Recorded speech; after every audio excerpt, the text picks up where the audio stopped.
Chapitre 13, dans lequel Passepartout prouve une fois de plus que la fortune sourit aux audacieux. Le dessin était hardi, hérissé de difficultés, impraticable peut-être. Monsieur Fogg allait risquer sa vie, ou tout au moins sa liberté, et par conséquent la réussite de ses projets, mais il n'hésita pas. Il trouva d'ailleurs dans Sir Francis Cromarty un auxiliaire décidé. Quant à Passepartout, il était prêt. On pouvait disposer de lui. L'idée de son maître l'exaltait. Il sentait un cœur, une âme sous cette enveloppe de glace. Il se prenait à aimer Phileas Fogg. Restait le guide. Quel parti prendrait-il dans l'affaire? Ne serait-il pas porté pour les hindous? À défaut de son concours, il fallait au moins s'assurer sa neutralité. Sir Francis Cromarty lui posa franchement la question.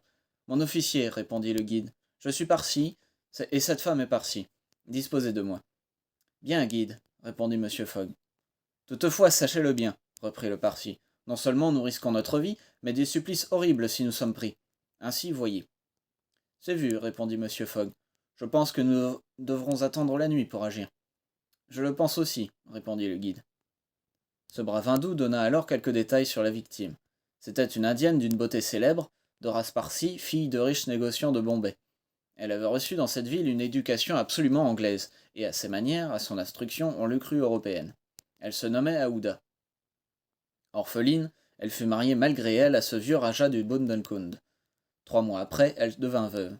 Sachant le sort qui l'attendait, elle s'échappa, fut reprise aussitôt, et les parents du Raja, qui avaient intérêt à sa mort, l'avouèrent à ce supplice auquel il ne semblait pas qu'elle pût échapper. Ce récit ne pouvait qu'enraciner M. Fogg et ses compagnons dans leur généreuse résolution.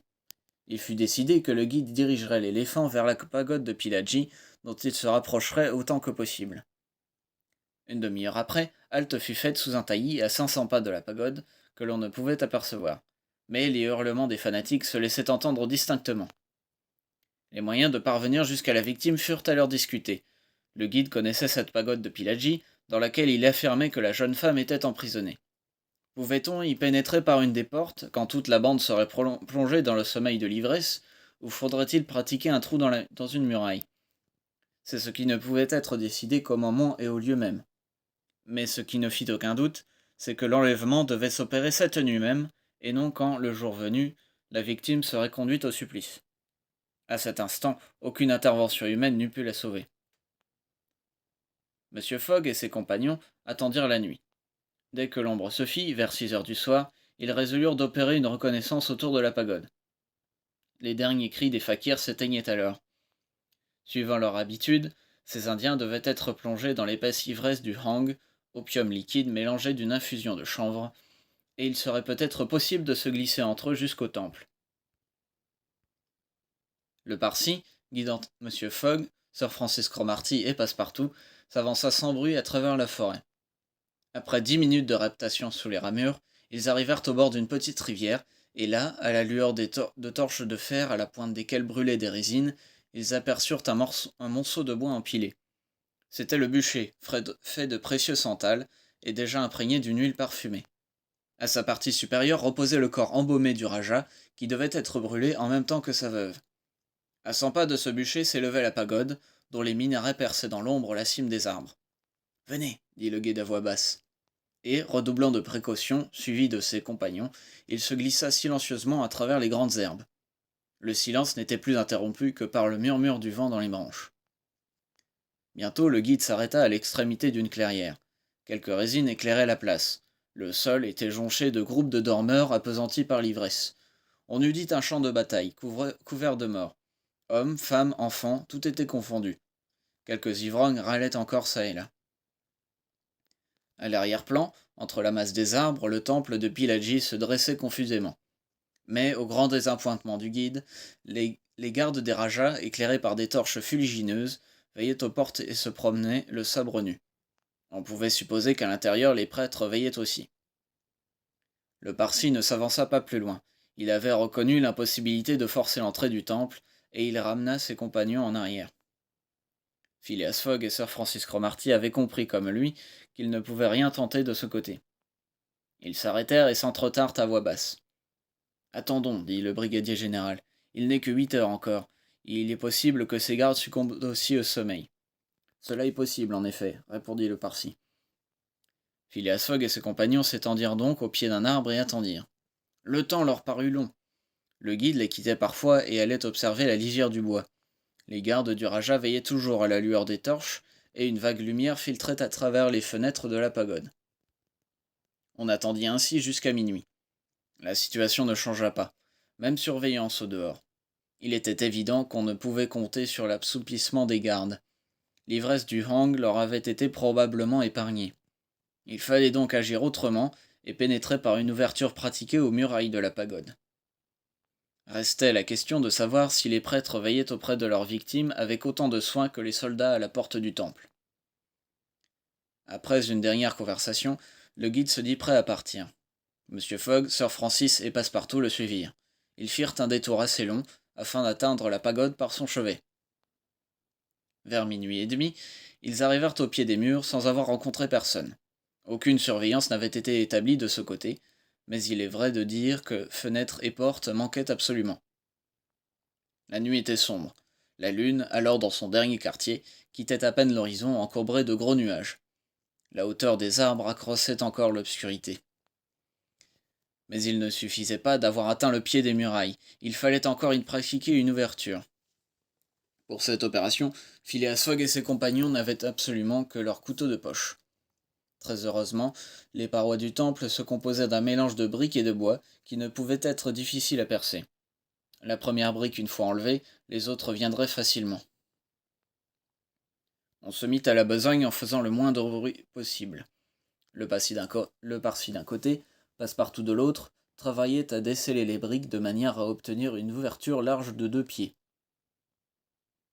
Le travail avançait quand un cri se fit entendre à l'intérieur du temple, et presque aussitôt d'autres cris lui répondirent du dehors. Passepartout et le guide interrompirent leur travail. Les avait-on surpris? L'éveil était-il donné?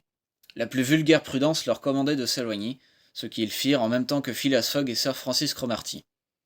Ils se blottirent de nouveau sous le couvert du bois, attendant que l'alerte, si c'en était une, se fût dissipée et prêts dans ce cas à reprendre leur opération. Mais, contretemps funeste, des gardes se montrèrent au chevet de la pagode et s'y installèrent de manière à empêcher toute approche. Il serait difficile de décrire le désappointement de ces 4 hommes, arrêtés dans leur œuvre. Maintenant qu'ils ne pouvaient plus parvenir jusqu'à la victime, comment la sauveraient-ils? Sir Francis Cromarty se rongeait les poings. Passepartout était hors de lui, et le guide avait quelque peine à le contenir. L'impassible Fogg attendait sans manifester ses sentiments. N'avons-nous plus qu'à partir? Demanda le brigadier général à voix basse. Nous n'avons plus qu'à partir, répondit le guide. Attendez, dit Fogg.